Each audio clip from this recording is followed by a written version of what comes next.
Mayong gabi mga kahigalaan.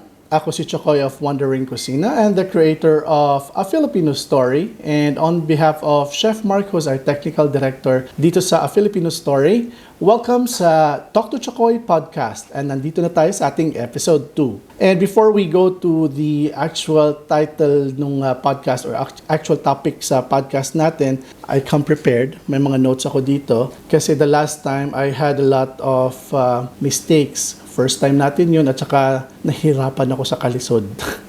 Alam mo yung sa sobrang excitement at saka at the same time medyo kabado. So medyo kung ano, not medyo, may mga sinasabi ako daw mali-mali. Akala ko tama yung pagkasabi ko kasi yun yung nasa isip ko. This is a podcast. This podcast is created for all of us, para sa bawat isa sa atin. Dahil tayo ay mga Pilipino and our stories deserves to be told and to be heard. Relate tayong lahat sa mga kwentong Pinoy. At saka ang topic natin for today is what's wrong with vlogging and the misconceptions of being a content creator.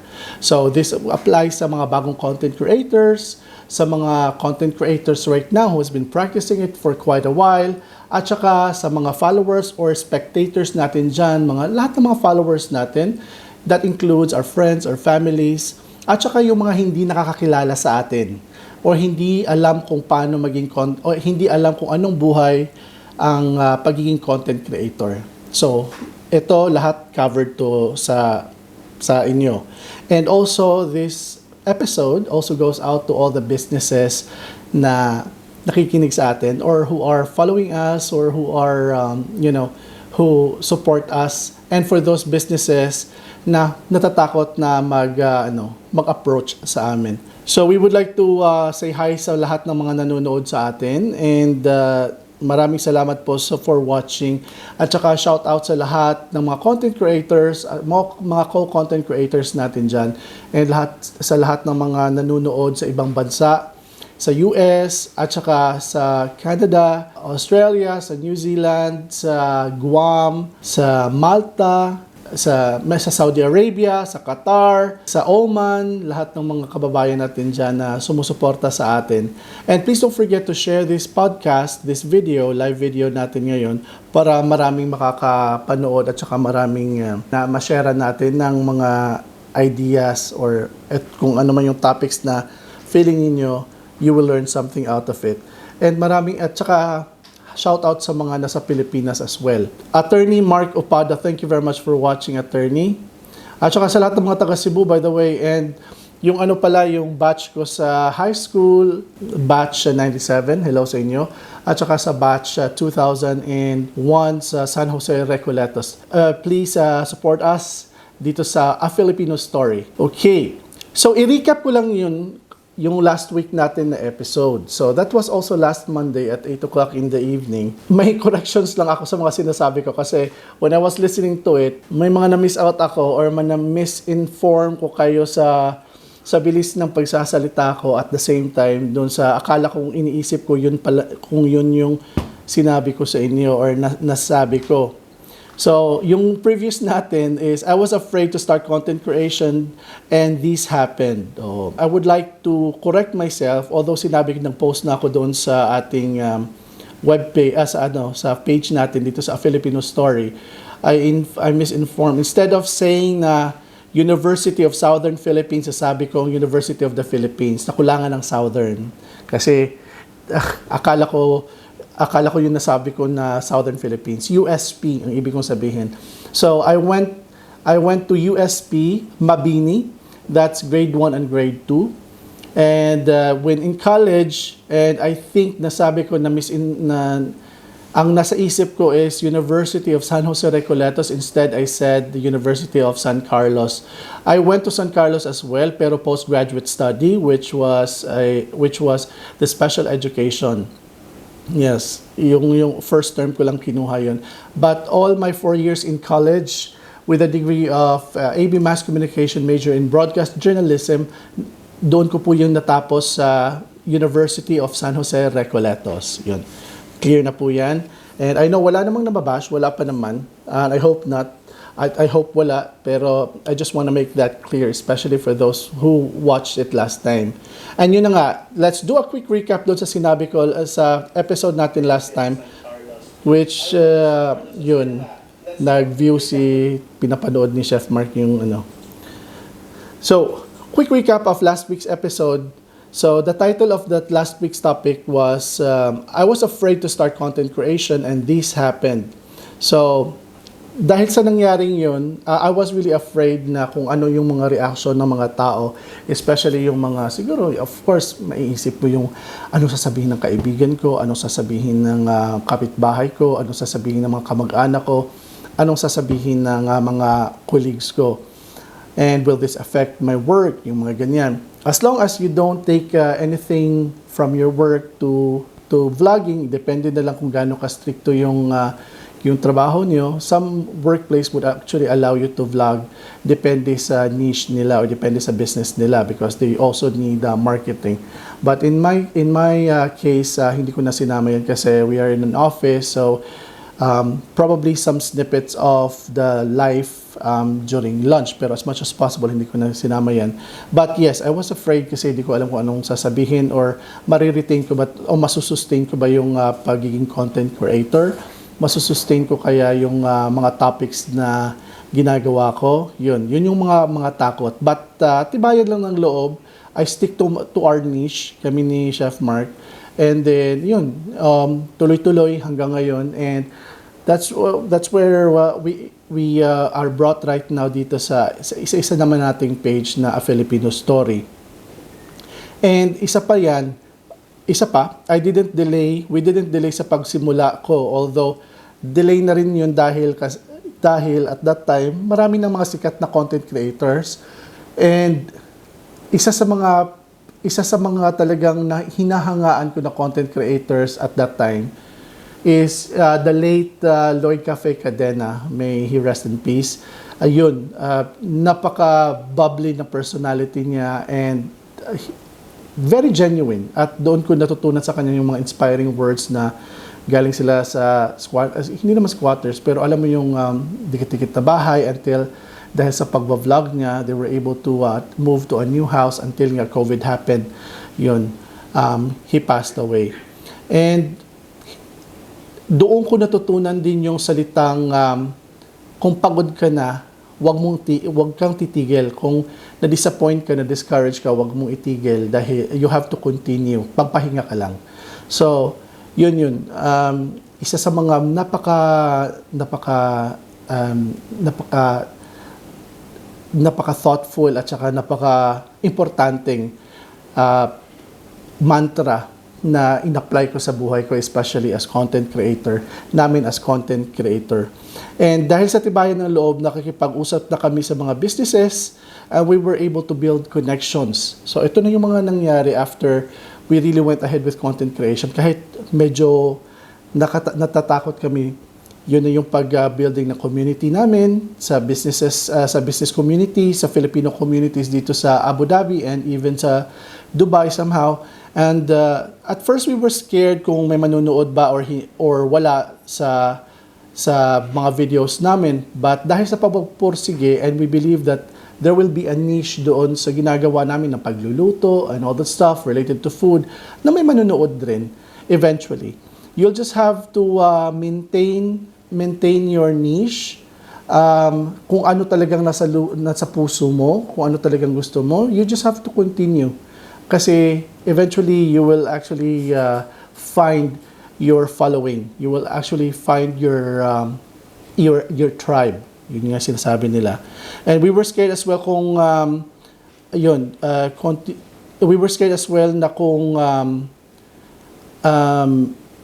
pag nagsimula kami, kakayanin ba namin to sa schedule namin. And we were just blessed na yung sa mga trabaho namin, kinaya naman. At saka, we decided na kayanin din. So, it's all up to you na sa pag-decision nyo kung kaya ba talaga. But if you really love what you're doing, and if you really know your goal, at saka alam mo kung anong dream mo, you'll just have to go for it regardless kung nakakapagod man or hindi. You'll just have to bear with it kasi may goal or may gusto kang ma-achieve. So, yun yung quick recap natin doon sa first episode natin. Ngayon, sa second episode naman natin, ang topic natin ngayon, eto, medyo controversial to ha. May madadaganan tayong mga pagkatao, mga pagkatao, yung mga ugali na nandito na sa atin. Kasi this is based on experience. Marami kasing ngayon naghahangad na maging content creator at saka meron ng may mga bago tayong content creator who's misusing the power that they have achieved or they have been slowly enjoying. Na yung pagiging content creator kasi, it's a power. It's the voice given to you. So you need to make sure that you're able to use it properly. So maraming misconceptions din of being a content creator. So parang I want to vlog or I want to do content creation dahil gusto kong maraming ng hindi magandang kasunod yon.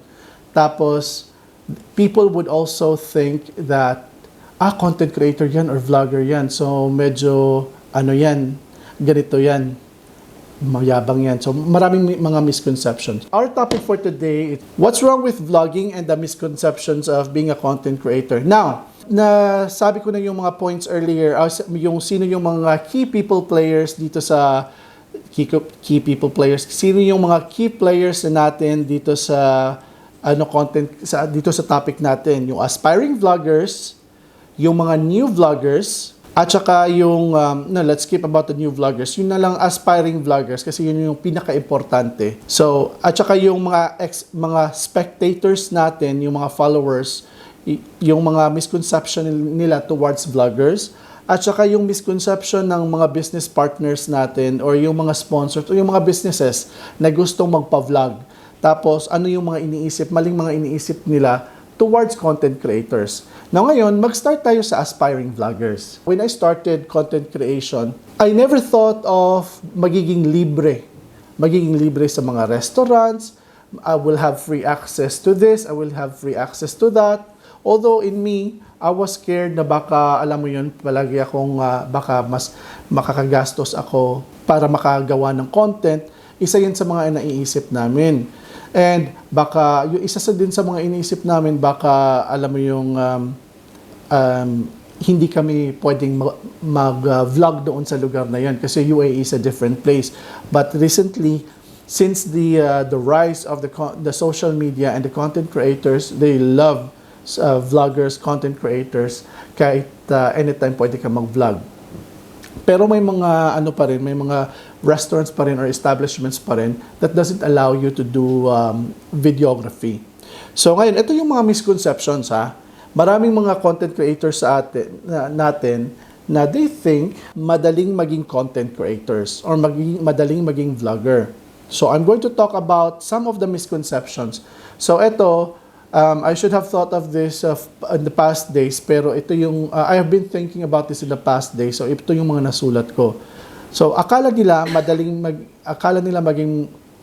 ang maging content creator. Akala nila madaling gumawa ng content. And they also thought na gusto nilang mag-vlogger para malibre ang lahat ng mga pagkain kinakain nila or gusto nila na palaging may discount sa kinakain nila, but worst is yung malibre yung pagkain at saka malibre nila yung access, ang pag-access nila sa mga lugar na gusto nilang puntahan. At saka gusto nila maging critic. This is a misconception na dapat nating i-correct. Kasi if you are doing content creation, you need to know your niche. Yeah, dapat alam mo yung kung ano yung gusto mong tahakin na topic all the time when you do content creation. Kasi maraming content creators na, for example, they say lifestyle, right? Lifestyle. But dahil akala nila na lifestyle, lahat na lang itatouch nila. Pero wala nang flow, wala nang harmony, wala nang proper flow yung mga videos nila. So yun yung pinakamasaklap. If you say lifestyle, what kind of life do you want people to see and how people will react to you? What kind of lifestyle do you wish people to tag you for? Especially if kung gusto niyong respetuhin kayo. So, kung ano mang pinapakita niyo sa social media, if you want to be respected, so show some respectful contents. So, you can't be sexual at the same time be doing something opposite na nakaka-question doon sa reputation ninyo unless you're doing a funny or a real life na content. So basta remember the harmony of the flow of your content. So tandaan niyo yan. So for example, if your niche is food, pwede kang mag-focus sa food. So food is a lot, like us, Wandering Kusina. At saka yes, like us, Wandering Kusina, pwede kaming magluto, di ba? So we can actually do travel and travel as well kung nasaan yung mga pagkain.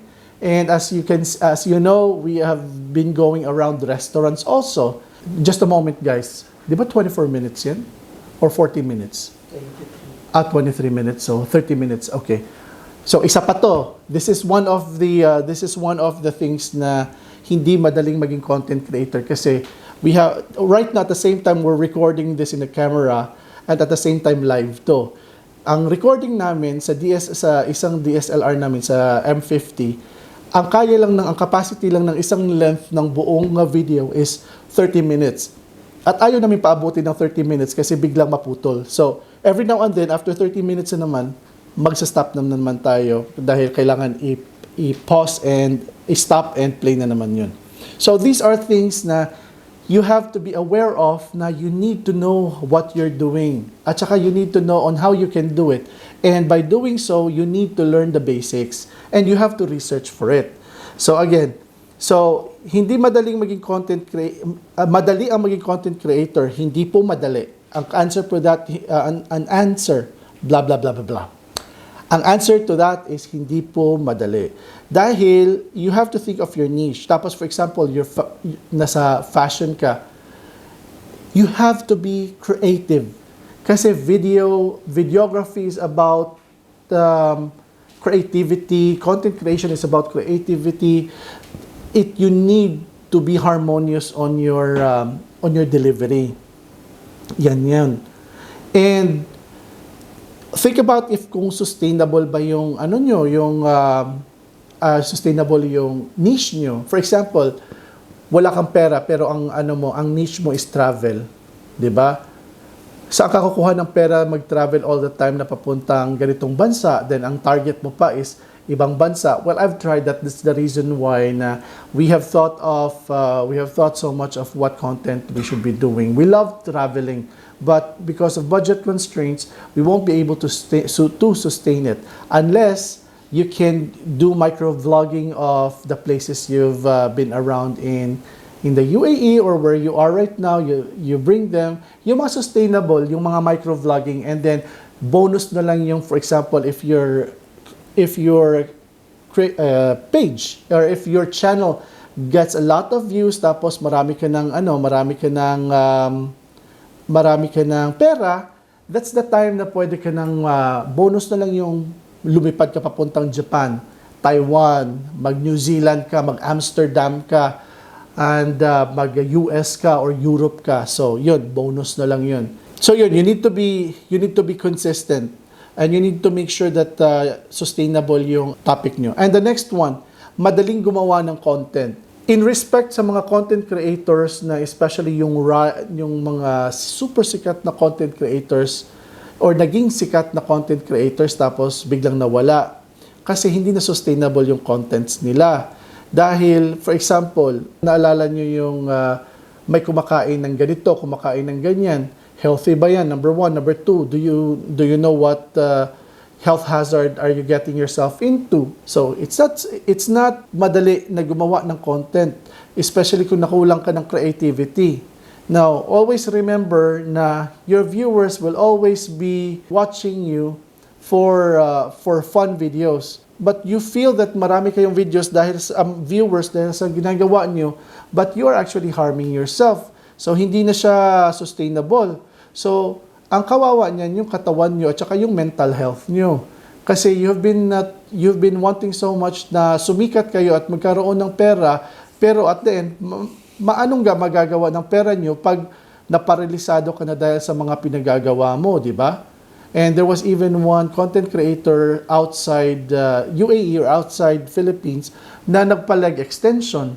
So, I haven't really watched his, yung full niya na transformation kung naano siya. Pero those are the, alam mo yung those are the extreme content creation, or if it was really his dream na mas tatangkad siya. Pero I don't know what the risks he's putting himself into.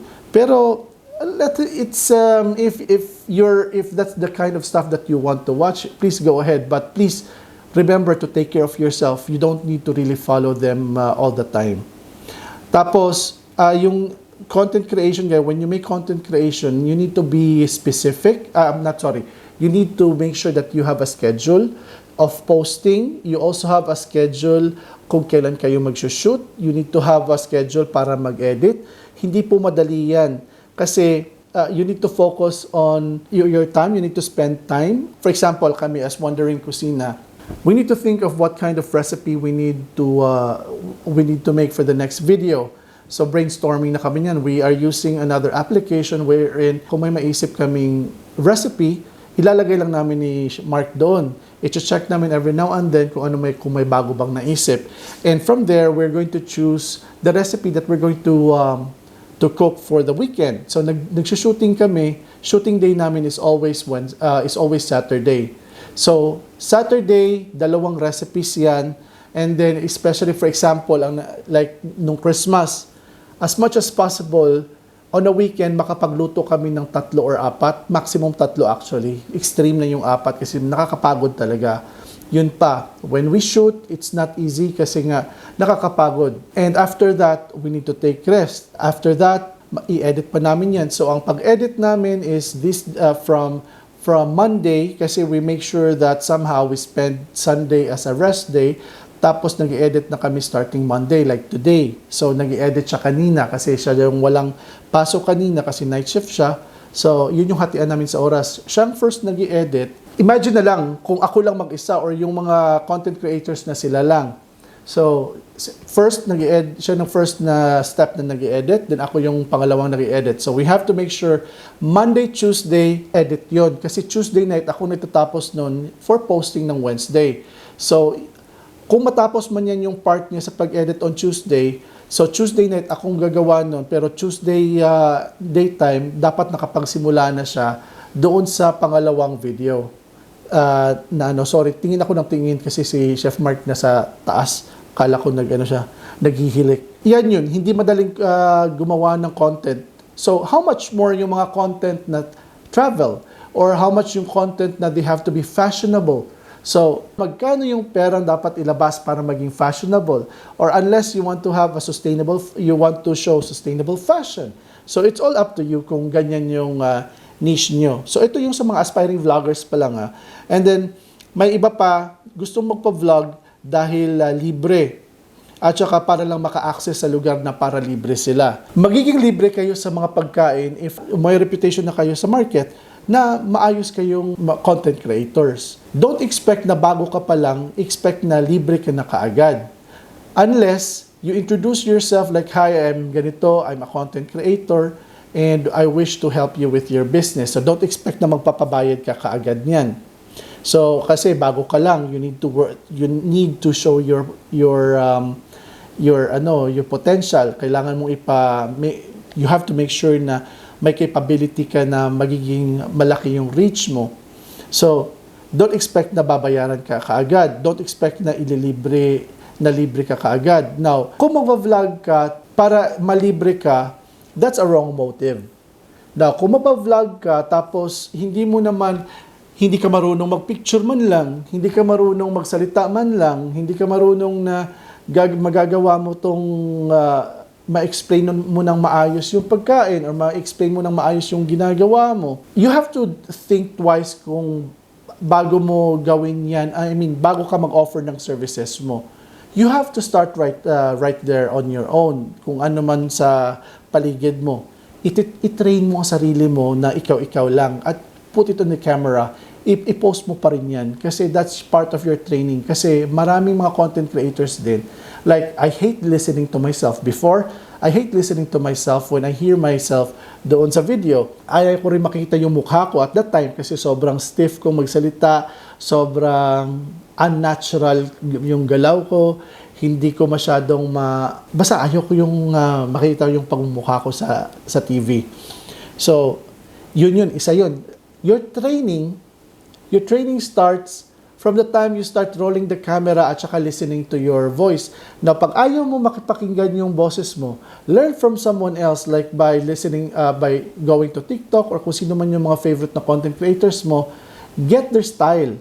Copy their style until you get to know your own style. I-apply mo yung sarili mong style later on. So, pag nandiyan ka na, may sariling identity ka na, yun, pasok yun. People will get to know you. People will start to notice you. And saka guys, i-avoid nyo yung thought, yung, paano ko, ang hirap mag-Tagalog, yung gusto nyong mangyari ba na, gusto kong maging vlogger para libre ako sa mga pagkain at saka libre ako sa mga access ng mga pasyalan. So, it's really a wrong notion. Wag nyong gawing yung goal yan. Pwede. But, you need to prove yourself first. Pero it's going to be a long way. It's really going to be a long, long way. Kasi kailangan nyo munang makuha yung buong trust ng tao sa pag-vlog nyo or sa pag-create ng content nyo. And you need to be natural because magugustuhan ka nila pag natural ka. Diba? So, next. Akala nila madaling kumita ng pera. So, magva-vlogger ako kasi madaling kumita ng pera. To be honest with you, inisip ko rin to dati. Napakalaking mali po yan. But eventually, this is going to be our aspiration. Nakikita tayo ng pera. Pero, bilang bagong vlogger, again, I'm going to go back to the previous point na kailangan mong i-prove ang sarili mo muna bago ka kumita talaga ng pera. Now, to be honest with you, kami mismo na content creators, it took us time to really earn money out of our contents. Now, as you know, our Facebook page hindi pa umabot ng 10,000 followers. But we still continue doing content for Facebook. It's because we are patient. There's another way to earn money on Facebook, but we haven't reached that part yet. But initially, you need to reach 10,000 followers. So obviously, sa Facebook, wala pa. But we never get tired because this is our passion. It needs to be a passion before you expect to be paid. And we don't mind doing content creation for Facebook. And we are just working hard until we reach there. Pero sa YouTube, we have reached the requirement and we have already received our silver button. But ang kita namin sa YouTube, doon na kami kumikita na pambayad namin sa bills namin, pambayad namin sa gasolina, pambayad namin sa mga ingredients or sa recipes na niluluto namin every weekend. So, hindi pa siya, ang amount na yan, hindi pa pwede makabili ng lupa, bahay. So, malayo pa tayo doon. But somehow, it helps a lot. Malaking tulong na rin yun. So, hindi madali ang pera sa content creation unless you have already reached the status ng mga vlogger, mga content creators natin kagaya sa Pinas na talagang sikat na at pinapakita talaga nila that they have been earning a lot. So that's going to be a nice that's good. Maganda yan na yan yung magiging inspiration ng lahat. And that's also our goal at na-inspire kami dyan. It will take time dahil in our case, we are OFWs. Now, to think of it, kung ikaw ay nagtatrabaho pa rin, naging empleyado ka pa rin, and you want to do content creation, and sideline mo lang yung content creation, just go with, be patient. Patience ka lang. Kasi, patient ka lang, I mean. Kasi hindi naman talaga madaling maging content creator. as I said earlier, hindi madali ang pera unless sumikat ka na at saka may gustong kukuha talaga sa'yo para mag-vlog. Yeah? Okay. Marami ang gustong mag content creation sa mga aspiring vloggers. Maraming gustong mag-content creation. Okay pa to? Double check. Okay. So, maraming gustong maging content creator dahil gustong maging critic. That's fine. That's fine. But again, ano yung gusto mong ma-remember ka as maging? Mabait na tao, taong liar, you want to be remembered as a liar, as a fearmonger, or alam mo yung mga hindi makakatotohanan. So, para lang makapagkritika. So, marami sa ating naging showbiz critic nung naging na pwede ka na, nung time ng social media, itong time ng social media, maraming biglang naging showbiz na critic, political critics. Marami dyan.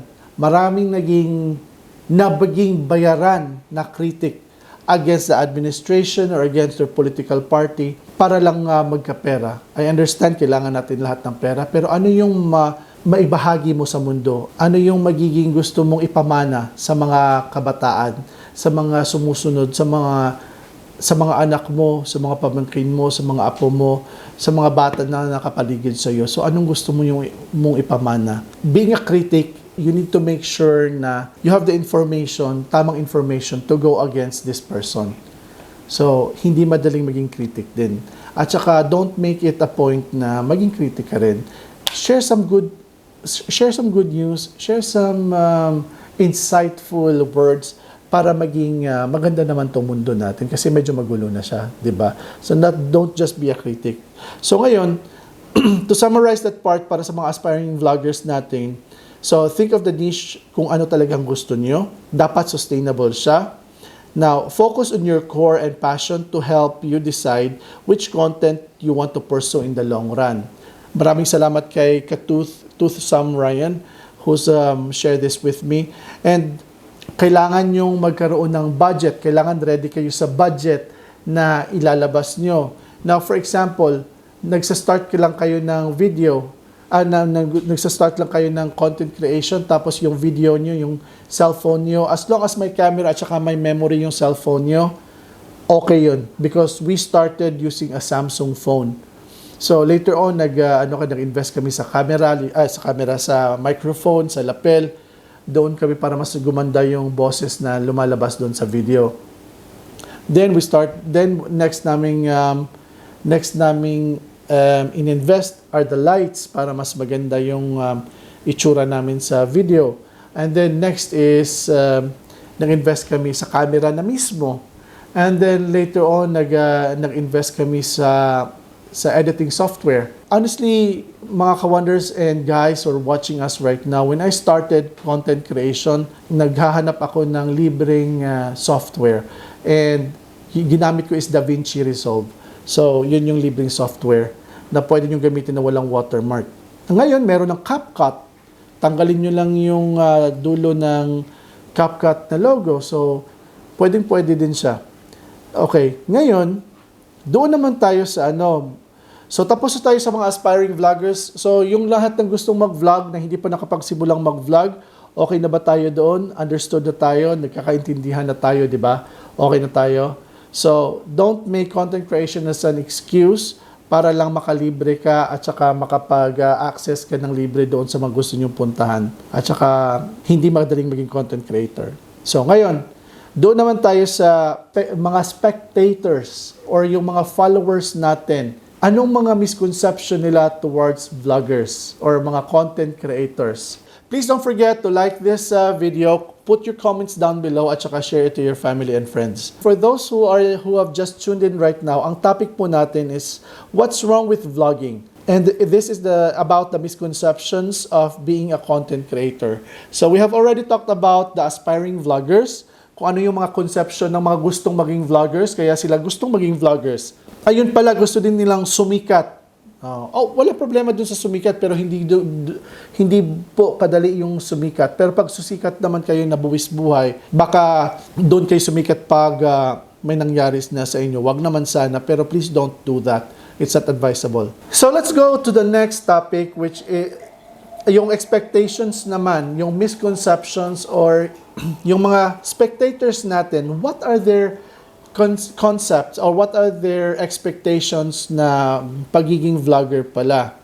So maraming mga spectators or maraming mga followers natin at saka maraming bashers who think that ang mga vloggers or content creators mapera or binabayaran palagi. Now, ano kaya mga inisip ng mga spectators or yung mga followers? No, so akala nila na binabayaran palagi yung mga content creators.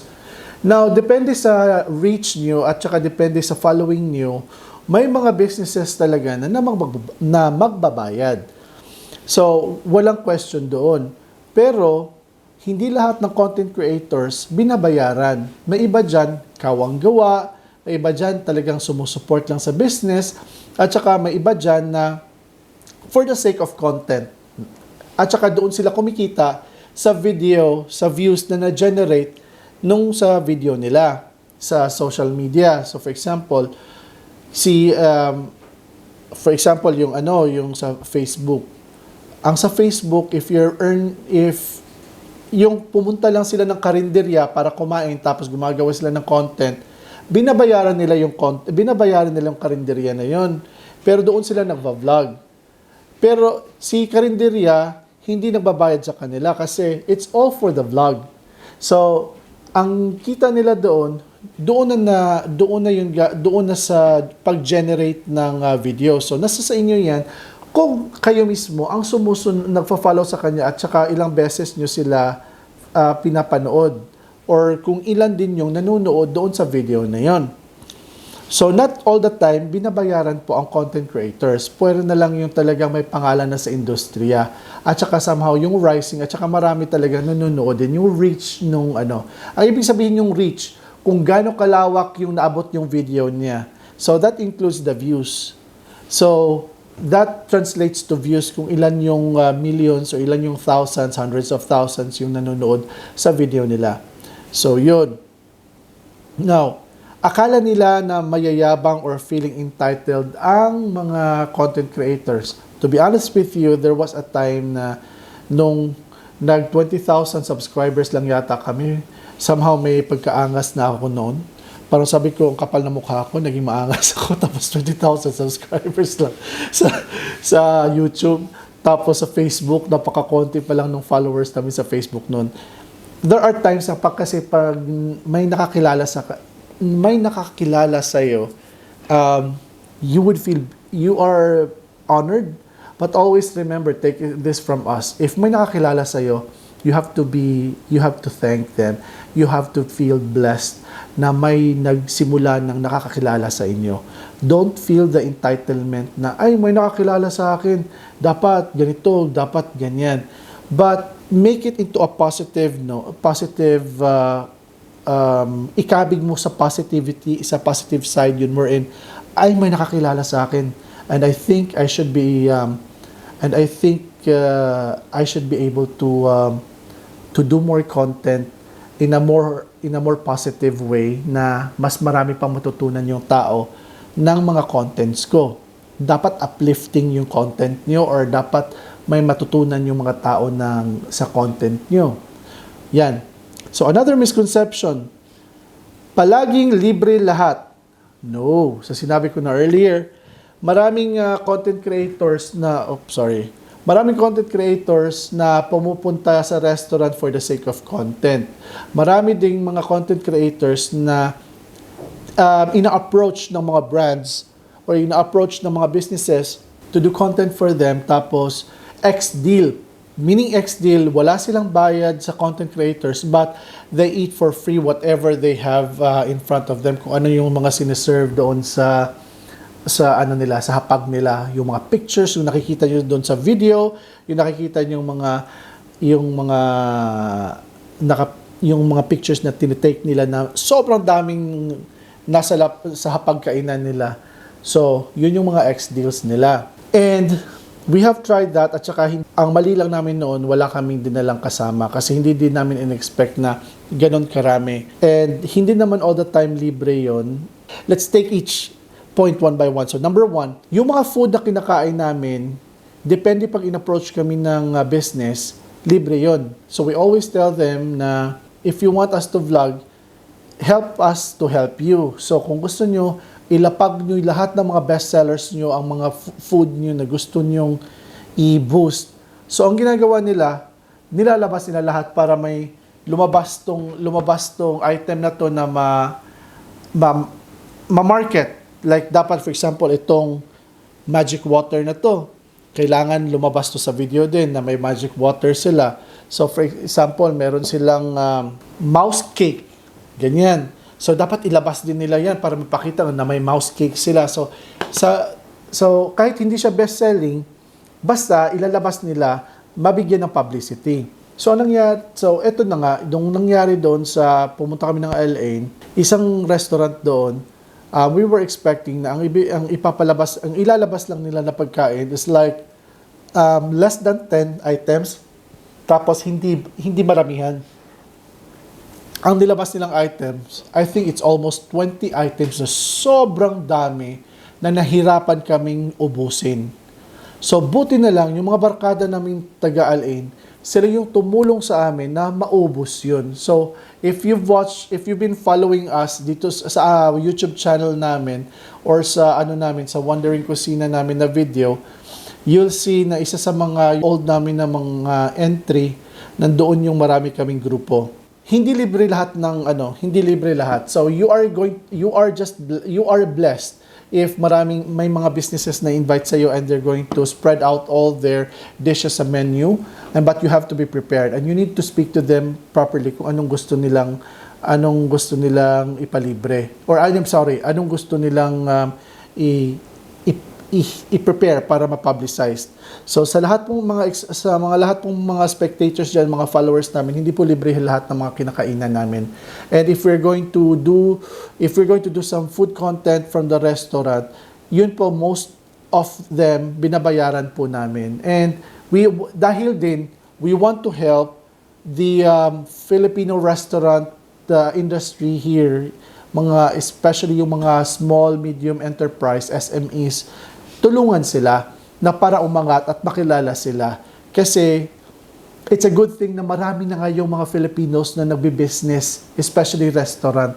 And I am just hoping and praying, and we were expecting them to be more, they elevate their cuisine. They elevate the Filipino cuisine into a different presentation na yung ibang lahi naman, para always remember this na dapat ang focus mo hindi lang mga Filipinos palagi, kasi sobrang daming nagbabanggaan na Filipino restaurants ngayon. Banggaan in the sense, maraming competition ba? Hindi na banggaan na nag-aaway. Maraming competition sa Filipino restaurants, but ang labanan dapat, how are you going to express your food? How are you going to express your creativity through Filipino food in a way na pwede siyang kainin ng ibang lahi? Kasi our point po, it's not just dapat serving Filipinos. It should also be introducing our cuisine to other nationalities. Kasi nandito tayo sa UAE and diverse po ang mga pwedeng kumain po ng Filipino food. So, dapat i-think po natin yan. Akala ng iba, super sikat ka na or artista. Not all the time. May mga, depende din yan sa attitude ng isang tao or ng isang content creator, kasi maraming content creators na feeling entitled din talaga, and I don't blame you. Yan yung tingin nyo, baka ayaw nyo silang approach kahit gusto nyo sila. Hindi naman. I don't think, not all ng content creators are suplada or entitled. Actually, matutuwa pa po kami na kayo po nag-approach, at we will feel honored, not entitled. Palagi ko na sasagi. We feel honored but not entitled. Although may mga tao lang talagang ganyan na entitled. Kahit nga hindi content creator, may mga entitled dyan eh. So we have to avoid thinking of that way din sa kanila. Gaya ng sinabi ko earlier sa first topic natin, akala nila na magaling gumawa ng videos. No, hindi po madali gumawa ng videos. Just like now, every now and then, every now and then, like every 25 minutes, we have to shut down the camera and restart again. Kaya minsan, kailangan kong mag-pause kasi yung naka-record ngayon sa DSLR, kailangan natin siyang i-post sa YouTube. So we are going to do that in the next few minutes again. Kailangan yung isipin kung ano yung mga videos na dapat yung i-post or ano yung gustong gawin depende sa niche nyo. Ang kasunod, masarap ang buhay ng mga content creators dahil saan-saan nakakarating. Oh yes, that's correct. However, kung ang iniisip nyo, madali lang din. Kasama yan, itong point na to is kasama niya na hindi madaling gumawa ng videos, ng content. Dahil sometimes guys, we need to go out of our way para lang may ma-content, especially yung mga gumagala. So kailangan namin pumunta dito, kailangan nilang pumunta doon para may ma-content sila, especially yung mga travel contents or yung mga gustong mag-content ng food. Like for example, us, yung sa SMK, Dubai, doon sa Al Quoz, nakita namin sa Facebook, ina-idolize namin ng mga vloggers or content creators sa Dubai have been there and they have featured SMK kasi ang sasarap ng mga food nila doon. The content creators are also guide kung saan nyo dapat pwedeng pumunta, saan kayo susunod dapat pupunta. So, yes, tama yan, pero hindi po masarap ang buhay kung saan-saan lang napunta kasi may kaakibat yun na pera o salapi sa pagpunta at gagastusin para sa pagkain papunta doon. Tapos maraming friends now. I would say maraming acquaintances. With our journey sa content creation, you will really learn to know kung sino yung talagang pwede mong pagkatiwalaan. At saka hindi mo alam na ikaw mismo ang pinagkakatiwalaan ng isa pang tao dahil sa reputasyon mo or dahil sa paninindigan mo sa buhay. But you don't know that. That's why you need to be kind to everyone. Sa mga spectators at saka mga followers natin na ang iniisip nyo towards the vloggers, always remember this. Be kind sa mga ibang content creators din at saka be kind to the other followers din na nagko-comment. When you go to the comment section ng mga content creators na fina-follow nyo, be kind. Don't spread hate. Kasi maganda yung ikaw mismo ang beacon of positivity, di ba? Sabi pa nga ni Tutsam. And always remember that you have to think twice before you click kasi hindi po madali ang maging paranoid at saka kung ano-ano na lang ang sinasabi mo and you haven't even researched and the worst is you haven't even watched the video. Lahat ng mga maririnig mo at saka information na makukuha mo sa social media, always take it with a grain of salt. Kasi not all the time guys na totoo yung mga sinasabi. Like for example, may mga restaurants talaga kaming napupuntahan na hindi namin gusto yung ibang pagkain nila. So what we do, we just mention the food. And at the end, usually lalagyan namin ng disclaimer na it's all for you to experience, ganyan. We are careful also of our reputation na pagsasabi na, oy, ang sarap dito, ganyan, ganyan, ganyan. Now, there are two sides of the coin. The first side is yung pagpunta namin doon, ang sarap talaga naman ng pagkain nila. Sinabi namin na ang sarap, punta kayo dito, ganyan. The other side of the coin is when you guys go there, at saka you realize hindi pala totoo yung sinabi ko. O hindi pala totoo yung sinabi namin. So, again, always take it with a grain of salt. How? Always consider na, ay baka yung pumunta sila noon at the time, masarap yung food nila at saka talagang maayos yung paggagawa. Baka yung pagpunta natin, which is the other side of the coin, baka yung pagpunta natin at that time, iba na yung nagluto, iba yung nagtimpla. Baka na miscalculate na yung timpla. Baka instead na nilagyan niya ng 1/2 cup of soy sauce, ang nilagay niya 1/2 cup of asin. Oh, nagkaiba, di ba? So, baka iba-iba yung chef at that time. We used to work in a restaurant, kahit maikli lang yun, but we know. So, pwedeng mangyari yan. Kasi pag wala si head chef, may reklamo talaga pag iba yung nagluluto ng same dish na ino-offer sa restaurant. And I will never go wrong. Ay, naku, may magre-reklamo nito dahil wala si chef na nagluto nito. Always take it with a grain of salt and there's always two sides of the coin. So, wag niyong lagyan ng tuldok yung expectations niyo doon, yung experience niyo sa restaurant. Hindi ko mafo-forgive ang isang establishment pag sobrang rude ng service. Ibang usapan na yan. Somehow, pag binawi doon sa pagkain, I would give my own comments, and I always give my comments directly to the cashier, to the waiter, to the waitress, or kung nandoon ng owner kakausapin. You always have the option to unfollow. Instead of spreading hate, you have the option to follow or unfollow the vlogger who isn't aligned with your expectations. Unfollow nyo na lang. There are even content creators that I snooze. They don't align with kung ano yung gusto kong feed sa social media account ko. I snooze them. I follow them, but I just snooze them because I don't want to see them for a while. Yun. If you have concerns related to the vlogger's content, you can also send a private or direct message sa vlogger or sa content creator. This is very much true. Instead of yung paglagay sa yung magpapansin ka sa comment section na ang pangit-pangit ng mo, ganito, ganyan. Alam mo, there is a better way of saying it if you are in public. But if you wish to direct the content creator, i-private message mo. Mas better yun kaysa manglait ka sa someone in public. Nagre-reflect yan sa sa upbringing mo or sa anong klase kang pagkatao.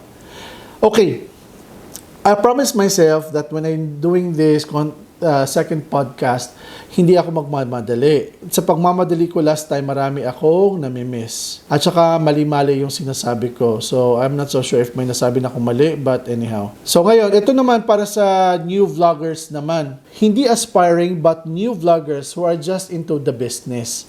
So, lahat ng mga sinabi ko doon sa aspiring vloggers na misconceptions, kasama na kayo doon somehow kasi yung mga akala nyo pag nasa content creation na kayo madali ng buhay, hindi po. That's where you get it wrong. Akala nyo kung nag-start na kayo ng content creation, sikat na kayo, hindi po immediately yan. Minsan kasi may akala natin na automatically sisikat tayo pag gumawa tayo ng 1 video, 2 videos, 3 videos, 4 videos, 5 videos. Now, it's all about consistency of what kind of content you're able to show. And kung pumasok ang hangin nyo sa utak natin, so dyan tayo nagkakagulo. May feeling of entitlement na tayo dyan. So, dapat wag po. Instead of the misconceptions, may mga gusto lang akong messages doon sa mga new vloggers at saka current vloggers na avoid spreading, alam mo yung mga disappointments nyo sa buhay. I know that you wanted to share your innermost thoughts. There is a better way of expressing it. I know you want to be transparent with your followers. And you want empathy, you want sympathy, and you want to let them know that kung ano man yung nararamdaman nyo, na hindi lang sila, but kayo din na dumadaan sa ganun na problema. But as much as possible, guys, avoid magparinig sa ibang tao kasi alam mo kung bakit aatrasan kayo ng mga followers nyo. Sige, naging transparent ka lang, pero direct the person. Hindi yung magparinig ka. It's better to be, again, a beacon of positivity, and it's better to be frank to people rather than gamitin nyo yung page nyo into a very negative channel. I-channel nyo yung negativity nyo through your page. Kasi it's a very big responsibility to be able to run a page because it's your voice that is being read and being heard. So, sabi nga sa Spider-Man, great power comes with great responsibility. So, use it wisely. Huwag po kayong parinig, diretsuhin niyo po. Kasi hindi pa nga tayo sikat, nilalamon na tayo ng negativity. So, kaya dapat i-avoid niyo po yan. So, yun yung mga sa mga co-content creators natin. Just make sure that you are becoming a beacon of positivity. If ever you want to express something out of frustration sa public, think of ways na ma-deliver nyo ng tama at na may matutunan yung taong nagbabasa doon sa post ninyo. Hindi cryptic post, hindi kayo artista, but probably you're already someone. However, always make sure to be a beacon of someone to be learned from. This time, let's talk about yung ano naman yung iniisip Or ano naman ang misconceptions ng ating mga partners? So, sino ba ang ating mga partners? Ang mga business owners or ang mga sponsors ng content creators? Sa mga business na owners, ang misconception always nila sa content creators ay ito: mahal mag-charge ang mga content creators. Pwede nating malibre yan, mga content creators na yan. Isa yan sa mga misconception. Hindi to misconception, pero nilagay ito. Ang misconception is, kahit sinong content creator pwede nating kunin para mag-market doon sa business natin. If you're paying a content creator, ang ini-expect nyo, agad-agad yan, mabibigay nila yan within 24 hours from the time na nag-vlog sila. Yan yung mga isa lang sa mga marami ding mga misconceptions ng content creator, ng mga business partners sa content creators. Mahal mag-charge ang content creator. Okay, number one. Ang isipin nyo na lang, meron din kasi kaming na-meet long time ago na sinabi na ayaw nila magbayad din. Marami na kaming na-meet na ayaw nila magbayad sa content creators or sa mga vloggers.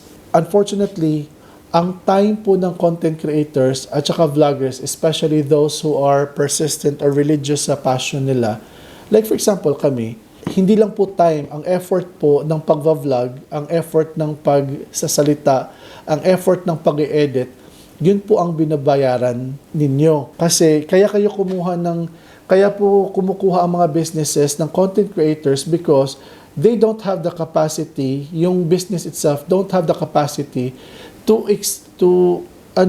basically they need the assistance of the content creators para maging ma-intensify pa ang marketing nila. Kaya kailangan nyo ng content creators. At hindi po porket libre ang pagkain or libre yung mga pasalon na binibigay nyo sa kanila is enough na po iyon. Kasi there are times na, for example, na pwede kayong maging honest sa content creator na, hey, ganito, content creator, hindi namin kayang magbayad, pero pwede bang XD na lang muna? Kasi mahirap na kasi medyo nagsisimula pa lang kami, wala pa kami ganito, ganyan. Pwede mo ba kaming suportaan? Madali po naman kausap ang content creator. Depende na lang po siguro kung sino kausap niyo na talagang kailangang magbayad kasi yun lang din yung full time nila na pinagkakakitaan. So always remember, lahat ng mga content creators, mag-iba-ibang storya po ng buhay yan. Like for example, kami naman, meron po kaming trabaho pa. Pero you always have to value them according to how hard they work para sa contents nila. Pero pakiusapan, yes, pwedeng pakiusapan. Pero wag nyo lang sabihin na never kayong magbabayad ng content creator.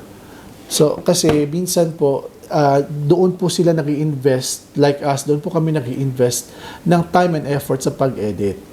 At saka yung mga ginagastos po namin para sa pag-edit po, yung camera na ginamit, yung cellphone na lang mismo namin, yung data na mismo namin, yung application na binabayaran namin, yung ginagamit namin na microphone na lapel, yun po yung para gumanda po yung quality ng delivery po ng expected na outcome po ng video. Pero pakiusapan nyo, okay lang naman po yun. Wala talagang problema yun. But that's hard truth po. Bago nyo sabihin na hindi kayo magbabayad talaga ng content creator. Pwedeng libre ang content creator. Hindi naman to misconception. Pwedeng libre ang content creators. Pwede naman talaga ilibre ang content creators. That is where you apply the X-deal. I-X-deal nyo kasi hindi pa ninyo kaya ding magbayad. Yung mga masaya sa video na content creators na maraming reach, mataas yung reach, marami yung views, pero hindi pa ganun kadami yung followers, pero maganda yung reach.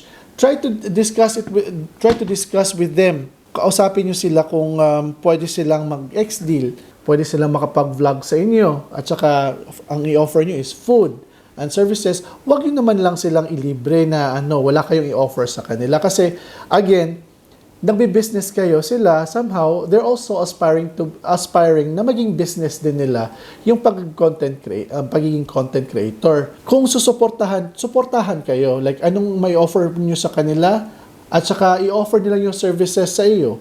So wag niyong ilibre sila pala. Wag niyo silang i-free lang. Kasi isa yan sa mga misconception. Pero maraming mga content creators na pwedeng libre, pero libre in a sense na hindi bayad hindi pera ibibigay niyo, but kung ano yung mga products or services niyo in exchange for their services. Kukuha kayo ng content creator na taliwas doon sa business niyo. For example, sa spa kayo ng mga babae, ang dapat kunin niyo babae din. Tapos bigla yung kunin si Wandering Kusina. In the most creative sense, pwede actually tayong mag-collaborate in a way na pwede tayong i-mention ko yung spa ninyo or yung salon ninyo sa isa sa mga programs namin na this is brought to you by ganito ganyan. Pwede yun. Make sure na kukuha kayo ng content creator na swak doon sa business ninyo. At saka sa mga business owners, especially yung nagbabayad sa mga businesses, expect the delivery of any content.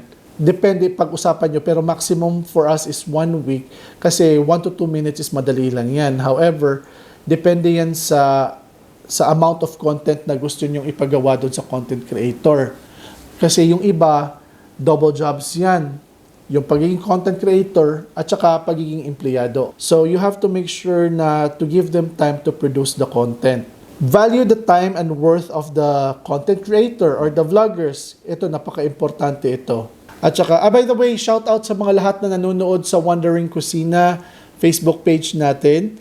I wasn't able to look at the comments muna doon sa Wandering Kusina. But maraming salamat po sa nanonood doon. And I'm going to check that out shortly. Sige, eto na. So sa lahat naman ng sa mga lahat ng business partners namin, value the time and worth of the vloggers. Kasi po, it's not that because alam natin na ilibre naman natin sila, pero you need to treat the vloggers and content creators like your customers. Kasi it's not because na ililibre sila sa pagkain, i-delay na lang natin sila. Hindi porket, although naintindihan namin po yun na maunahin natin yung paying customers. We don't mind that. But always remember that the experience that you're giving to the content creators also should be the same experience na binibigay nyo sa customers. Kasi kasama po yan sa storytelling po namin. Kasama po yan sa yung mga na-experience namin. Sa mga content creators din, kaya for us, kami mismo, we love to pay our content, yung mga pagkain na kinakain namin, kasi that is where you can actually tell your story of what's your experience in that restaurant. And you are actually free to comment. Mas better po yan. Pero for those na din, sa mga businesses na talagang kumuha ng content creator para ma-vlog or mabigyan ng publicity yung space, yung businesses nila. Always make sure na bigyan niyo po sila ng importansya din dahil hindi porket na naging na content creator sila at libre sila ng food. But because the experience is also part of that. Kaya always remember, schedule your vlogging, your content creators day para mag-vlog on a very low time sa business. So, for example, magpa-vlog kayo in the middle of the month. Alam mo yung taghigpit na ng sinturon kasi wala masyadong kumakain, yung mga part-time na yun. Doon kayo magpa-vlog ng hindi masyadong busy. For sure, hindi mabibigyan sila ng priority. Hindi ng priority, but mabibigyan mo sila ng masiserve yung on time yung pagkain para ma-vlog po nila. Now, find a vlogger whose storytelling and style of vlogging are much aligned doon sa product po ninyo or sa business ninyo.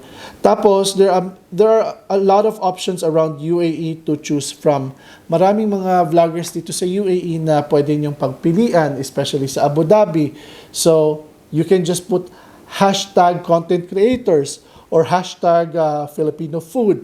Kasi most of the content creators ay ginagamit po yung hashtag na yan. Especially like for example, hashtag TikTok Abu Dhabi. Yan.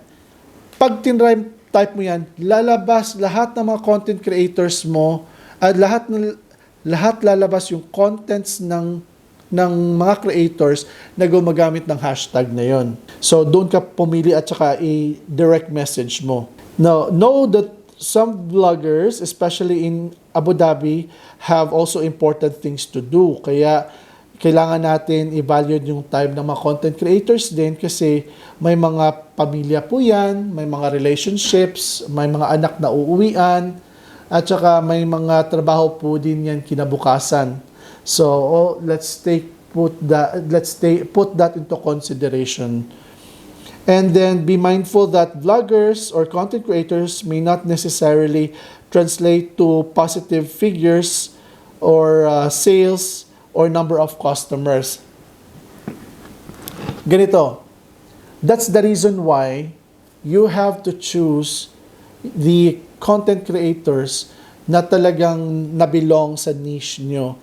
And you have to observe the market, the social media as well, kung sino yung frequent na nagko-content, na gumagawa ng content at maraming views. So, it's your call, and it's your call on when to observe that, and anytime could be the best, anytime is the best time for you to observe. And be mindful, be specific. Tapos kailangan nyo pala, yung lahat ng mga businesses, you also need to make sure that specific kayo sa requirements. Like, ganito, kailangan mo ng video, kailangan mo ng posting, and how many videos and how many times yung posting at what time of the day, ganyan. At kailangan yung kailangan yung may sasabihin sila na specific na tagline. So, yun, kailangan yung maging specific sa kanila, sa amin na mga content creators. So, yun po yung apat natin na issues or points relating to the misconceptions of being a content creator. At malamit na tayo na matatapos. It's been 1 hour and 33 minutes since we started. Ayaw ko talagang magmadali din, as I said earlier. Kasi if you're delivering a message, hindi naman to time slot ng TV. Ayaw ko magmadali. Wala naman akong show pagkatapos nito. Wala namang Itbulaga pagkatapos ng show kong to. So, we have to take our time para mas ma-deliver natin ang message ng maayos. Lahat ng mga content creators, aspiring content creators, or current content creators who are new in the business and who have been in the business and who are in the business, sa lahat ng lahat ng spectators at saka followers ng mga vloggers, at saka sa lahat ng mga businesses, kung ano yung mga in-expect nila sa content creators. Lahat tayo kailangan natin ng bawat isa. Kasi ang mga content creators hindi din mabubuhay pag walang mga spectators. Now, we need to understand that lahat ng mga content creators, you need to show positive output at saka inspirational as much as possible kasi ang mundo ngayon, ang dami ng kaguluhan at saka maraming ng mga kabataan natin, maraming natutunan na hindi tama. At saka if you're doing a content, make sure na hindi against sa moral values ng isang tao. At saka sa lahat din ng mga spectators, wag niyo naman na isipin na perfect din yung isang tao. Like for me, for example, talking to you right now, don't think of me as someone who is perfect because I'm not. Marami din akong masasabing hindi tama. Kailangan kong i-make sure na I'm enjoying it at the same time and I'm also having fun, and at the same time I'm taking it seriously because this is our lives. And we are already in the direction to where we are going. So we are on the right direction right now and we have to take care of that path. We have to take care of the vehicle that we are in.